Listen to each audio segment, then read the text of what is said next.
Counter-Strike is an extremely popular online first-person shooter game. The game was originally created as a modification of the game Half-Life and was created by two software developers. 1 year later, Valve, who are the official developers of Counter-Strike, hired these two men and officially released the first game of Counter-Strike. Valve may not have realized it at this time, but they had struck gold. The game was released in the year 2000 and was the first installment of the booming franchise of Counter-Strike. This first game in the career of Counter-Strike is often called 1.6 because that was the last major software update the game received. 1.6 is still considered today to be one of the best Counter-Strike games ever made. Counter-Strike is centered around two teams of 5, Counter-Terrorist versus Terrorist. During each round of gameplay, the counter-terrorists are to defend two bomb sites, while the terrorists must attack these bomb sites. The terrorists are given a bomb that they must plant at a site and defend it until it detonates. If time runs out and the terrorists have not planted a bomb yet, they lose. If the terrorists successfully plant and allow the bomb to explode, they win. Terrorists win.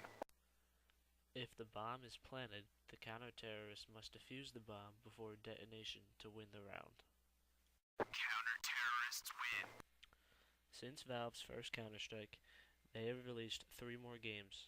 They are called Counter-Strike Condition Zero, Counter-Strike Source, and Counter-Strike Global Offensive. Condition Zero and Source are not considered to be the most popular ones, but they are still notable. Global Offensive is the most recent game that was released in 2012 and by far the most successful out of them all. It is the second top played game every day on PC. It has made a huge impact on the professional gaming scene because of its popularity and fame. There have been many tournaments with very large prize pool winnings up to $1 million.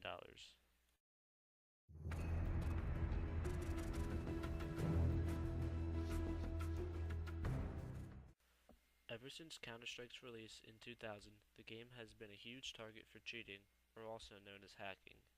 Because Counter-Strike was made as a mod and has always been a mod, its game files are easily accessible. People have figured out how to modify these files to give them advantages in the game. There are 2 basic types of hacking in Counter-Strike. We have the wall hack and the aimbot. The wall hack utilizes the in-game spectating mode that allows people to see through walls. This hack is the tricky one because if a player is smart with it, you won't be able to tell he is using it. All you will think that he is just a smart player. The other hack, aimbotting, is much more easier to find. The aimbot simply locks on enemy heads as soon as it appears on your screen and pulls the trigger for you. Because there are so many cheaters in Counter-Strike, when someone loses to a more experienced player, most people jump the gun and call hacks right away. The whole hacking scenario has damaged the community of Counter-Strike and its players. Cheating in Counter-Strike has turned away many players who have gotten cheated against. Most Counter-Strike competitive games are a 45-minute commitment, and you can't leave them without being punished.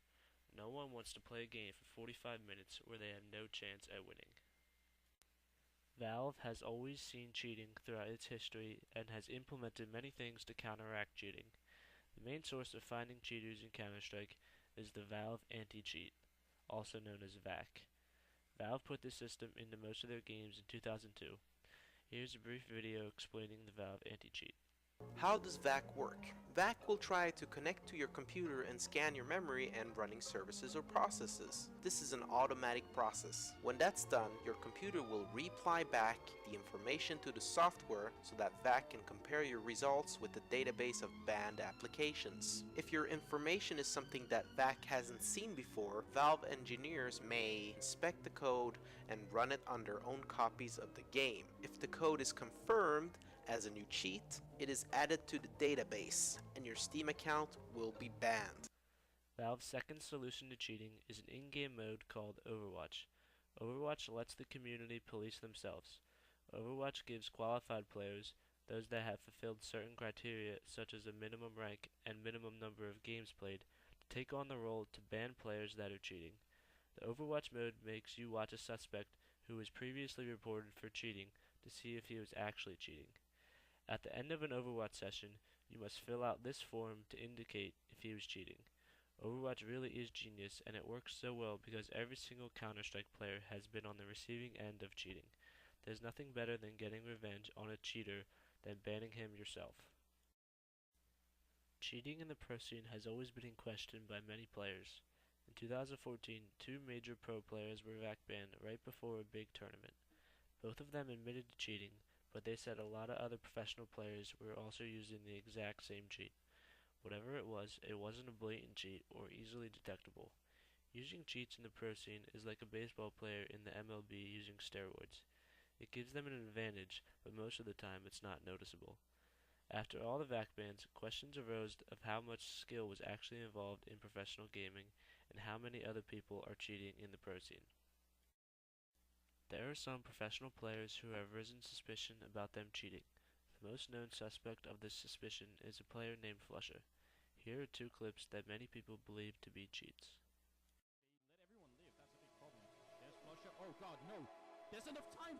Did he get it just in the last second? Oh my god! What a brilliant... And Flusha is almost no way he can know this. This is such an unfair situation for Flusha, you almost want to say, because Seas knows exactly what's going on. Flusha looks and he's gonna go down. Auto Sniper is enough.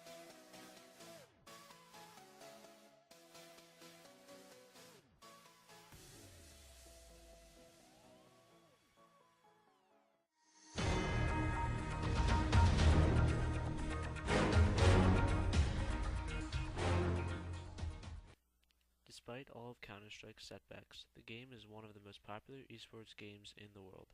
On launch, Counter-Strike Global Offensive was not very popular. Since then, Valve has optimized the game for a better player experience. Many players who play this game seriously have well over 1,000 hours played on this game. What keeps this game going is its community. Aside from all the cheating and hacking this franchise has endured, the people who play it are passionate about it. Esports is on the rise, and Counter-Strike has a lot to do with that. The TSM, they're scared about this. They aren't rushing this time around. They're taking their sweet time, hoping to catch somebody peek on Envy's side. And well, that's what happens when you go around the corner. Happy with Hwandig. Oh, and another one! Oh, and a third! Happy! He could get another one here too, Dupree! Dupree is like sweating bullets! Happy's gonna get the